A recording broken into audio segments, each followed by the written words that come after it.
안녕하세요. 오늘은 신약통독 31강 사도행전 20장부터 24장까지 하겠습니다. 우리 19장에서 에베소 소동이 있었죠. 그래서 바울은 에베소 소동 후에 마게도냐로 건너가게 됩니다. 이 저자 누가는 바울이 마게도냐에서 얼만큼 어디에 머물렀는지 자세히 기록하지는 않고 바울은 헬라로 갔다 이렇게 이야기합니다. 이때 헬라란 아가야 지방을 말하고 있습니다. 그래서 헬라에서 다시 말하면 아가야 지방에서 3달 정도 머무는데 유대인들의 암살 모의가 있어서 사도 바울이 이제 다시 도망가야죠. 그래서 마게도냐를 거쳐서 드로아로 가게 됩니다. 드로아에서 유두고라는 청년이 바울의 설교를 듣다가 창문에 앉아서 졸다가 떨어져서 죽게 되는 이야기 여러분 잘 아시죠? 이게 바로 지금 드로아의 유두고라는 청년입니다.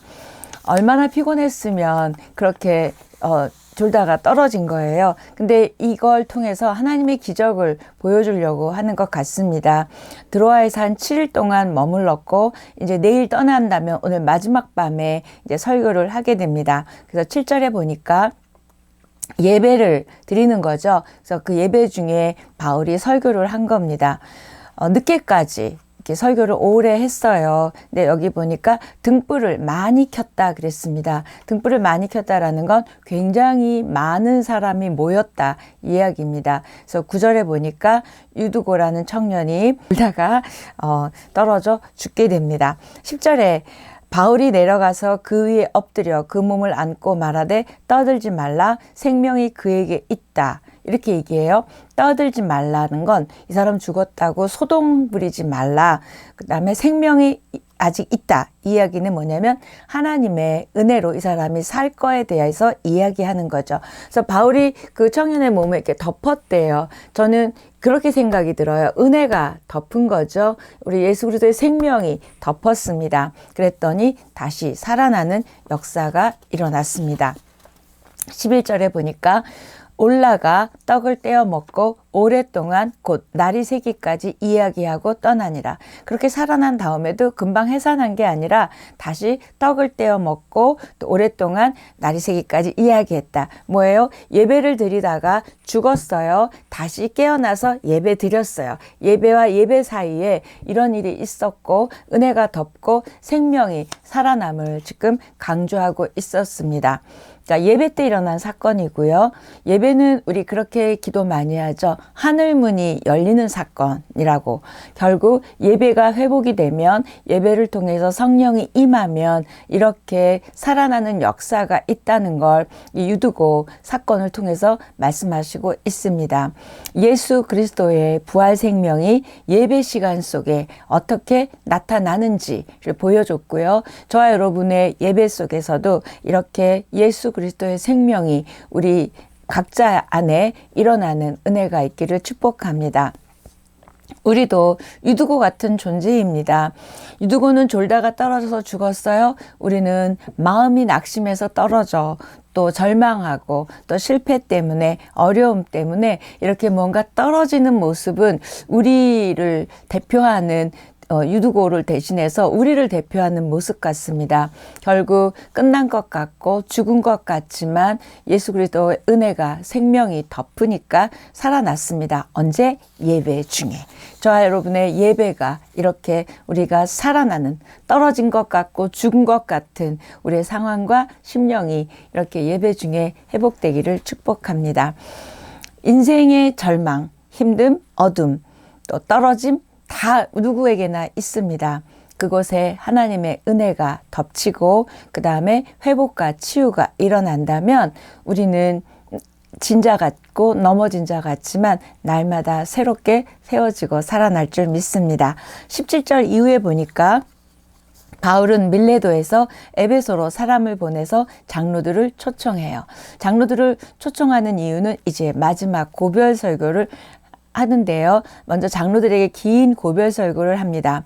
내가 에베소에서 어떤 사역을 했고 어떤 일이 있었는지를 쭉 회상한 다음에 앞으로 내가 어떻게 될 것인지에 대한 그런 미래에 대한 전망까지 이야기하고, 그렇게 어려운 일이 있을 것 같아도 내가 복음을 위한 자신의 각오를 이야기하죠.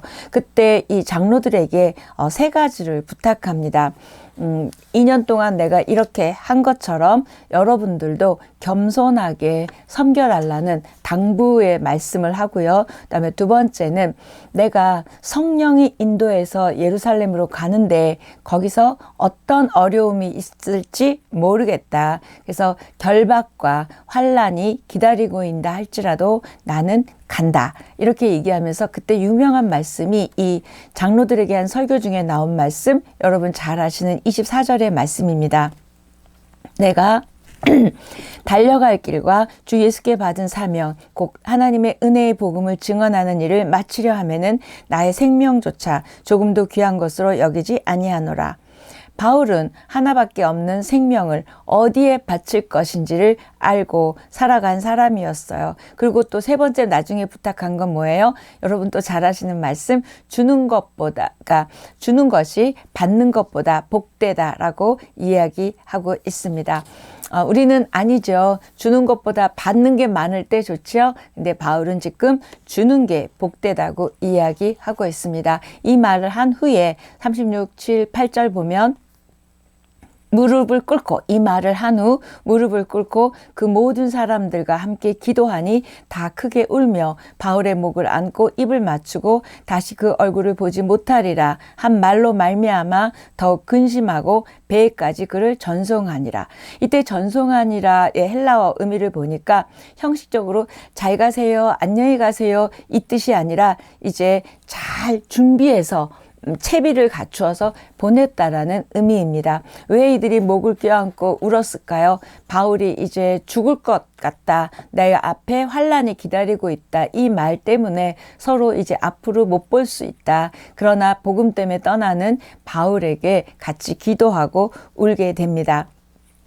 이 길이, 이 헤어짐이 이제 못 볼 것 같은 것을 아는 거죠. 그래서 흘리는 눈물입니다. 그래서 밀레도 항구에서 에베소 장로들과 이렇게 눈물의 작별 인사를 하고 드디어 이제 출발하게 됐습니다. 사도 바울의 그 고단했던 1차, 2차, 3차 선교 사역이 실질적으로 이제 여기에서 끝나는 순간입니다. 이제 떠나는 거죠. 그래서 21장부터는 이제 로마로 압송되는 바울의 결박하는 장면이 나오고요. 이제 잡힙니다. 그 다음에 재판을 받고 이런 일들이 되기 때문에 실질적으로 선교 여행은 여기에서 3차까지가 여기 20장에서 마무리되고 있습니다. 이제 핍박, 환란, 결박, 아픔이 시작되는 것입니다. 언제부터? 21장부터입니다. 21장. 자, 1절에서 3절을 보면 바울이 이제 떠났잖아요. 근데 이렇게 짧은 시간에 7군데를 거쳐서 어디에 도착하게 되냐면 두로 지방에 도착하게 돼요. 4절에 보니까 제자들을 찾아 거기서 1회를 머물더니 그 제자들이 성령의 감동으로 바울더러 예루살렘에 들어가지 말라 하더라. 이때 제자는 바울에게서 배운 사람을 말하는 게 아니라 그리스도인이 어디에 있나, 이제 그 지역에 도착해서 그리스도인들을 찾은 거예요. 그래서 예수 믿는 사람들을 찾아서 거기에서 머물렀습니다. 그랬더니 그 예수 믿는 사람들도 바울더러 예루살렘에 가지 말라, 위험하다 이렇게 얘기하죠. 근데 바울은 그것을 뿌리치고 그 두로에서 잠깐 머물고 두로를 떠나게 됩니다. 그래서 바울이 두로를 떠나서 어디로 가냐면 이제 가이사랴 집에 이르게 되는데 참 묘한 일이 일어납니다. 그 중에 여러분 일곱 집사 중에 빌립 집사님 생각나죠? 8장에서 이 전도자 빌립의 집에 머물게 됩니다. 바울과 빌립이 20년 만에 만나게 된 거예요. 그때 사울이었을 때 바울이 핍박할 때 빌립도 핍박했거든요. 그게 8장 4절에서 6절을 보면 빌립이 사마리아 성에 내려가 그리스도를 백성에게 전파하니 무리가 빌립의 말도 듣고 행하는 표적도 보고 한 마음으로 그가 하는 말을 따르더라. 기억나시죠? 읽은 거. 이때 빌립 집사님이 막 전도할 때 이때 사울이 핍박을 한 거예요. 그래서 그때 20년 전에는 쫓기는 관계였습니다. 그리고 스테반을 죽였고 그런 상황일 때였거든요. 근데 20년 만에 만났는데 이제는 복음 안에서 사울이 바울이 돼서 저렇게 달라져 있고 똑같이 복음에 헌신된 사람들로 만나게 됐습니다. 자기가 핍박한 빌립의 집에 오게 된 거예요. 제가 이걸 보면서 하나님의 그 놀라운 일하심 또 하나님의 경륜 가운데 이렇게 놀라운 만남이 됐고 제일 놀란 사람은 누구였을까요? 바울이겠죠. 내가 이렇게 핍박했는데 얼마나 민망했을까요? 그러나 그러면서도 굉장히 당당했을 것 같아요. 이렇게 복음에 헌신된 달라진 자기 모습을 보게 됩니다. 전혀 생각하지 못했던 아름다운 만남, 감동의 만남이 이렇게 이어집니다. 바울의 인생의 주권자가 하나님이셨고 빌립의 인생의 주권자가 하나님이시고 저와 여러분의 인생의 주권자가 하나님이십니다. 이 각각의 삶을 이렇게 주도적으로 이끌고 가시는 하나님의 그 놀라운 아름다운 결과들을 보게 됩니다. 복음의 능력이죠. 바울이 이렇게 빌립의 집에서 며칠 머무르는 동안 이제 아가보라는 선지자가 방문하게 됩니다. 그래서 아가보라는 선지자 잘 기억해 두십시오. 10절 11절 이렇게 얘기합니다. 바울의 띠를 가져다가 자기 수족을 잡아매고 말하기를 성령이 말씀하시되 예루살렘에서 유대인들이 이같이 이 띠 임자를 결박하여 이방인의 손에 넘겨주리라 하거늘. 이 아가보라는 선지자가 예언을 한 거예요. 그래서 이 띠를 갖다가 바울을 묶은 거죠. 자기를 이렇게 묶었어요. 그래서 이 띠 주인 누구죠? 바울이죠. 이렇게 묶이고 체포되고 결박당할 것을 지금 예언을 하고 있습니다. 구약의 선지자들이 이사야 같은 경우는 벗은 몸으로도 다녔고 또 여러 가지 어떤 행위로 예언을 했죠. 언제 그래요? 사람들이 못 알아듣거나 또는 중요한 말을 안 들을 때 이렇게 몸으로 직접 한 것처럼 지금 이 아가보라는 선지자가 사도 바울이 이렇게 결박될 것을 보여주고 있습니다. 놀랍죠. 그런데도 불구하고 바울은 떠납니다. 그러면 약간 이런 생각 들지 않으세요? 분명히 이 사람도 성령으로 이야기하는 거고 그 다음에 바울도 성령에 의해서 가면 누가 틀린 거야? 아니요. 둘 다 맞습니다. 성령에 의해서 예언해주고 그 성령의 예언을 들었지만 그 예언을 죽음으로 얼마든지 넘어갈 수 있는 바울의 또 다른 면을 보여주고 있습니다. 조금도 두려워하지 않으면서 이렇게 이야기합니다. 13절이에요. 바울이 대답하되 여러분이 어찌하여 울어 내 마음을 상하게 하느냐. 나는 주 예수의 이름을 위하여 결박당할 뿐 아니라 예루살렘에서 죽을 것도 각오하였노라 하니. 나는 안다. 그러나 나는 뭐 때문에? 복음 때문에 주 예수의 이름 때문에 결박뿐만이 아니라 나는 죽을 것도 각오했으니까 이렇게 내 마음을 상하게 하지 마라. 이때 마음을 상하게 하다라는 표현을 찾아보니까 내 힘을 빼지 마라. 이렇게 표현을 하고 있습니다. 이때 보면 왜 바울이 이런 사람일까 보면 9장 15절 16절 그 다메섹 도상에서 만났을 때도 하나님이 바울에게 이런 말씀을 하셨더라고요. 9장입니다. 15, 16절 주께서 이르시되 가라. 이 사람은 내 이름을 이방인과 임금들과 이스라엘 자손들에게 전하기 위하여 택한 나의 그릇이라. 그가 내 이름을 위하여 얼마나 고난을 받아야 할 것을 내가 그에게 보이리라 하시니. 얼마나 고난을 받아야 될지를 이미 부를 때 하나님이 바울에게 이렇게 보여주셨다는 거예요.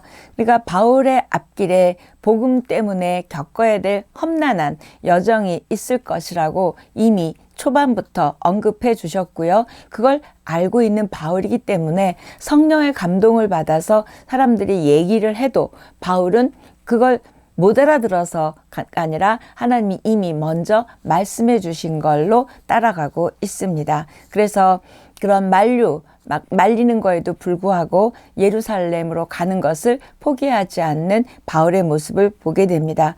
결국 바울의 삶의 동기, 삶의 목적, 삶의 이유는 오직 하나님이었고 오직 예수 그리스도였고 오직 복음이었다는 거죠. 혹시 여러분이 신앙생활 하면서 이렇게 누군가가 만류함에도 불구하고 내가 믿음 때문에 무언가를 한 적이 있으세요? 있으셨으면 좋겠습니다. 없으면 우리 좀 부끄러울 것 같아요. 바울에 비하면. 그래서 저도 있나 한번 저도 생각해 봤는데 있더라고요. 일단 신학교 가는 걸 반대했는데 제가 갔더라고요. 그런 것처럼 무언가 하나님의 그 말씀 앞에 복음 앞에 뭔가 만류함에도 불구하고 이렇게 하나님께 드려지는 또 우리의 결단이 있었으면 좋겠습니다. 바울 일행이 이제 만류하고 떠났죠. 그래서 예루살렘에 도착했고 다음 날 교회의 대표자인 야고보를 찾아갑니다. 이제 예루살렘에 도착했어요. 그래서 찾아가서 자기의 사역을 보고합니다. 이런 일이 있었고 이방 가운데서 어떻게 사람들이 돌아왔고 어떤 일들이 있었는지를 쭉 이야기를 하니까 그걸 다 듣고 하나님께 영광을 돌렸다. 이렇게 표현하고 있습니다. 그런데 하나님께 영광을 돌리는 이런 유대인들도 있었지만 이 유대인들 중에 바울을 잡으려고 죽이려고 하는 유대인들이 있게 됩니다. 21절인데요. 네가 이방에 있는 모든 유대인들을 가르치되 모세를 배반하고 아들들에게 할례를 행하지 말고 또 관습을 지키지 말라 한다함을 그들이 들었도다. 이거 전부 악성 루머지요. 이런 일 없었잖아요. 도리어 디모데 할례했던 거 기억나시잖아요. 그런데 이렇게 할례 행하지 마라, 모세를 배반하는 이런 소문이 있다는 거예요. 결국 이 왜 이렇게 될까요? 어떻게 해서든지 지금 바울을 잡아서 죽이려고 하는 또 다른 유대인들의 모습입니다. 결국 유대인 바울을 유대인이 이렇게 핍박하고 잡으려고 하고요. 쭉 28장까지 읽다 보면 도리어 이방인들의 뭐 천부장이든 백부장이든 이런 사람들이 도리어 그냥 그들의 일을 하는데 살려지는 일들이 있게 됩니다. 그래서 그 이야기를 듣고 그 중에 있던 장로들이 제안합니다. 그러면 저 사람들이 저렇게 오해를 하니까 지금 헌신한, 그러니까 서원한 4명이 있는데 이 사람들을 데리고 가서 그 결례 다 지키고 그 다음에 우리 서원하고 갱그레에서 머리 깎았었잖아요. 그런 것처럼 이 사람들 서원이 끝나가니까 같이 서원 끝나는 거 보고 머리를 좀 깎아줘라. 그러면 그들이 볼 때 율법을 지키는구나. 결례를 지키는구나. 그걸 오해를 풀 수 있다. 그렇게 합니다. 그랬더니 바울이 그대로 장로들의 제안을 받아들여서 그렇게 합니다. 그때 혹시 여러분이나 또 누군가가 저도 처음에 그런 생각 들을 뻔했어요.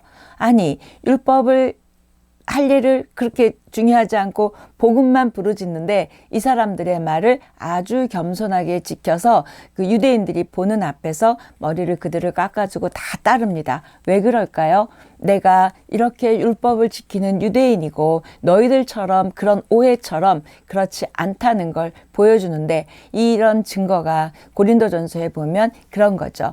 그 사람을 얻기 위해서 그 사람 위치에 낮아지고 또 그 사람이 먹는 거 먹고 그런 이야기 있습니다. 이렇게 바울이 생명을 얻기 위해서 그 사람을 구원하기 위해서 지금 그 율법 밑으로 다시 율법 안으로 들어가는 바울의 모습을 보게 됩니다. 고린도전서 9장 19절에 보면 내가 모든 사람에게서 자유로우나 스스로 모든 사람에게 종이 된 것은 더 많은 사람을 얻고자 함이라. 유대인들에게 내가 유대인과 같이 된 것은 유대인들을 얻고자 함이요. 그들을 얻으려고 그렇게 하는 거예요. 그래서 사도 바울이 율법 아래 있는 자와 같이 자기 자신을 율법 안으로 밀어넣는 모습을 보게 됩니다. 신앙 좋은 사람일수록 빠지기 쉬운 함정이 있어요.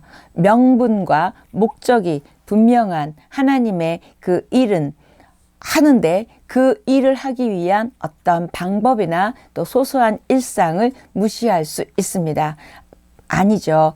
정말 명분만 크고 목적만 큰 게 중요한 게 아니라 이 소소한 일상 가운데서도 그들을 얻기 위하여 맞춰가는 거죠. 저 같은 경우는 안 믿는 분들하고 식사할 때 제가 식기도 하자고 그러지 않고 그냥 드세요 그러거든요. 그럼 그분들이 되게 좋아해요. 그러면 제가 식기도를 버린 걸까요? 아니죠. 그들을 얻고 싶고 그들이 조금 저랑 있는 시간에 부담을 안 느껴서 어쨌든 제가 복음을, 하나님의 사랑을 전할 수 있기를 바라는 마음이거든요. 그런 것처럼 어떤 이름은 어디 식기도를 안 해, 어디 이러질 않아, 이런 게 아니라 지금 바울의 이 모습이 그런 모습입니다. 그래서 로마로 향하는 이 거룩한 목적, 그 분명한 목적이 바울에게 있기 때문에 그 목적을 이루고 그 다음에 한 영혼이라도 더 얻으려고 이렇게 거추장스럽게 여겨지는 일, 본질이 아닌 일 같은 거 그대로 따라주고 그들에게 맞춰주는 바울의 모습을 보게 됩니다. 생명을 얻기 위해서는 더한 일도 할 수 있죠. 그래서 우찌무라 간조 목사님 같은 경우는 그 생명을 얻기 위해서 입으로 변을 빨았대요. 그런 일까지 하면서까지 그럼 그 사람이 어찌 복음을 안 받아들이겠습니까? 지금 그런 바울의 모습을 보게 됩니다. 27절, 28절도 보면 아시아로부터 온 유대인들이 성전에서 바울을 보고 모든 무리를 충동하여 그를 붙들고 외치되 이스라엘 사람들아 도우라. 이 사람은 쭉 나쁘게 다 얘기한 다음에 뭐라 그러냐면 헬라인을 데리고 성전에 들어가서 이 거룩한 곳을 더럽혔다. 그래가지고 바울을 어떻게 쓰든지 잡아서 죽이려고 하는 거예요. 지금 이 바울의 제목이 뭐냐면 성전을 더럽혔다는 거예요. 근데 그 당시에요. 성전을 더럽힌 자는 이 죄가 딱 성전을 더럽힌 자 그러면 돌에 맞아 죽어도 할 말이 없었다는 거예요. 그래서 지금 성전을 더럽혔다. 이방인 헬라인을 데리고 성전에 들어갔다는 거예요. 그래서 온 성에 막 이제 들쑤시니까 사람들이 달려와서 바울을 잡아가지고 성전 밖으로 끌고 나갑니다. 드디어 이제 잡혔습니다. 그래서 바울은 누명을 쓰고 체포되고요. 많은 반대, 모욕, 위협, 충돌. 그런데 바울은 정말 가만히 있는 거예요. 맞서지 않아요. 맞서지 않는 바울을 보게 되죠. 왜요? 이게 중요한 게 아니에요. 나는 로마로 가야 되는 거예요. 명분, 거룩한 목적이 지금 있는 거예요. 그리고 예수님도 맞서지 않고 잡히고 십자가에 달리신 것처럼 바울도 이들에게 항변하거나 맞서지는 않습니다. 31절에 보니까 그들이 그를 죽이려 할 때에 온 예루살렘이 요란하다는 소문에 군대의 천부장에게 들림에 천부장을 보더니 바울을 때리는 걸 멈춘다. 맞아 죽을 뻔했어요. 그런데 천부장이 나타나니까 이들이 때리는 걸 멈춘 거예요. 하나님이 또 천부장 때문에 살려주셨어요. 그래서 천부장이 딱 와서 보더니 바울을 잡아서 묶어 그랬어요. 그래서 이제 결박을 딱 합니다. 근데 사실 묶인 게 아니라 안 맞게 된 거예요. 그래서 누구도 바울에게 손을 댈 수 없는 상황으로 만들어 놨습니다. 왜 이제 천부장 손에 넘어간 거예요. 그래서 최종 목적지인 이 천부장에게 잡히는 이 일부터 시작해서 이제 호위되고 배 타게 되고 배 운임도 안 내고 그러면서 이제 로마로 가게 됩니다. 결국 하나님의 이끄심, 인도하심을 끝끝내 신뢰하고 맞서지 않고 바울이 지금 그대로 가는데 결국 제가 이걸 보면서 하나님의 뜻 안에 있는 사람은요. 좋은 일도 나쁜 일도 없는 것 같아요. 나쁜 일도 좋은 일이 되잖아요. 그렇죠? 이렇게 잡혔기 때문에 도리어 로마로 아주 편안하게 호송돼서 가게 되는 일을 보게 됩니다. 혹시 여러분 나쁜 일 있으세요? 나쁜 일 있으셨어요? 괜찮습니다. 이게 하나님의 뜻 안에서 선한 일이 될 줄 믿습니다. 그래서 모든 상황을 뛰어넘어서 하나님의 뜻이 이루어지고 하나님의 일이 이루어지고 하나님이 하시는 일들을 목도하게 되는 우리의 나쁜 일이었다는 걸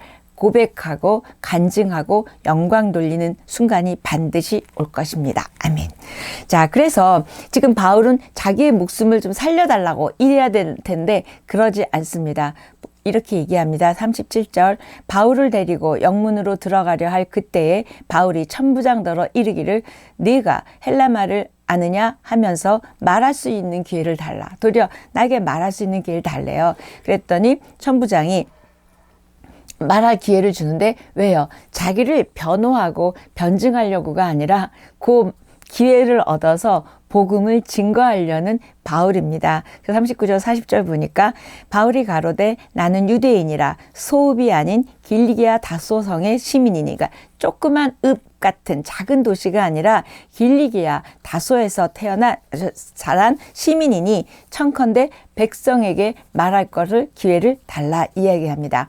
그래서 천부장이 허락해 줬어요. 그래서 바울이 층계 위에 서서 백성에게 조용히 하라고 도리어 건의 있게 딱 하고 히브리 말로 막 하는 거예요. 근데 이때 여기 히브리 말이라는 건 그때의 통용어가 아람어였거든요. 그러니까 이제 그 아람어로 막 하는 거, 바울이 지금 막 두 개 국어를 막 하는 거예요. 말합니다. 그래서 이제 그 자기 일을 이야기하는데 변호하는 게 아니라 그리스도의 복음을 증거하게 됩니다. 22장입니다.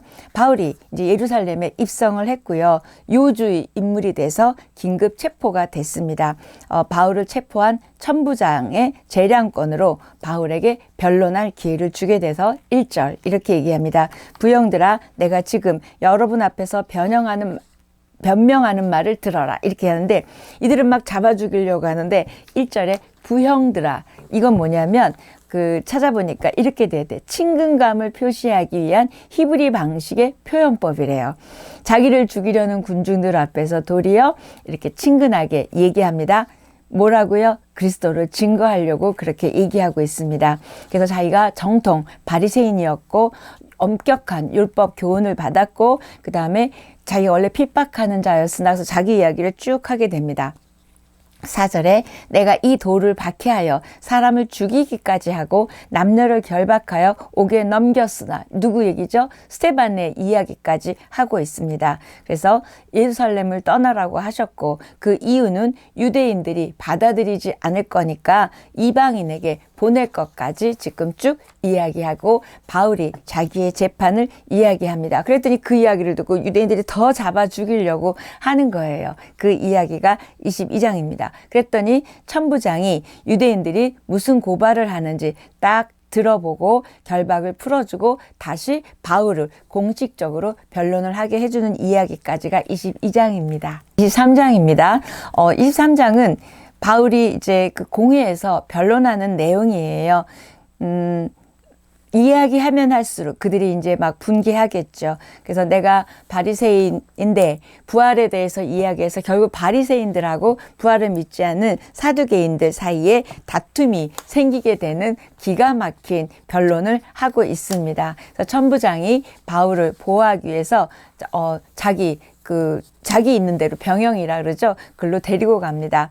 그래서 그때 주님이 나타나세요. 바울에게. 11절 그날 밤에 주께서 바울 곁에 서서 이르시되 담대하라. 내가 예루살렘에서 나의 일을 증언한 것 같이 로마에서도 증언하여야 하리라 하시니라.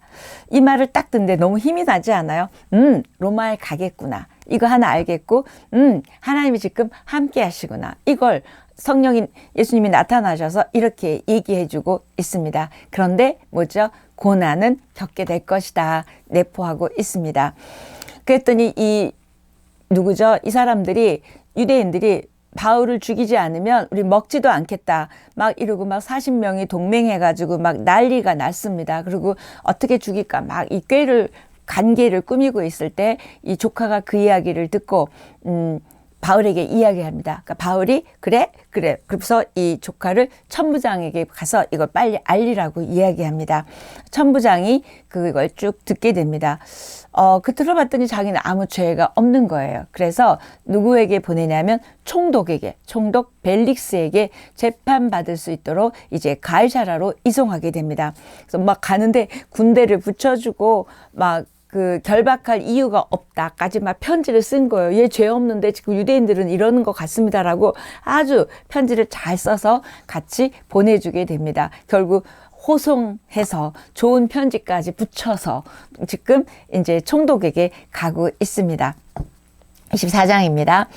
1절 닷새 후에 대제사장 아나니아가 어떤 장로들과 한 변호사 더둘로와 함께 내려와서 총독 앞에서 바울을 고발하니라.